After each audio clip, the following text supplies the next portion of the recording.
The infrastructure isn't there to support these people. The blame lies firmly on government, this government and previous governments. I say the lack of investment in infrastructure for transport is 30 years plus. Drivers are probably the most regulated workforce in the country. You know, every step they make is recorded on a tachograph in their vehicle. They're only allowed to work a certain amount of hours, so they're not free to roam around the Kent countryside to try and find somewhere to park.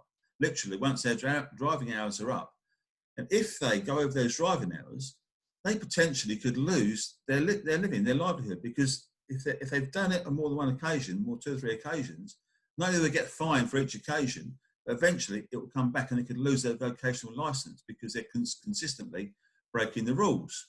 Now, for me, again, I don't want to push drivers. I mean, there's talk about extending drivers' hours, but they're already working up to 15 hours a day. I don't think it's right to extend a driver's hours to 16 hours a day. Nobody wants to work 16 hours a day.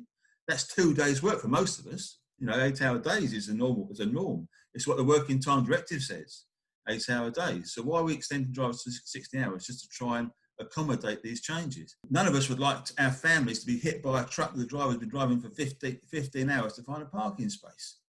Now, all sorts of things could happen. It's horrendous, the thought that could actually happen. We need an infrastructure, a transport, a freight infrastructure. Now, unfortunately, we've had a massive lack of investment over the last 30 years. I don't want a lorry parked in front of my house. We don't. But what I'd like to see is a proper parking place for that lorry. You know, something where the driver's got facilities. That's what we need.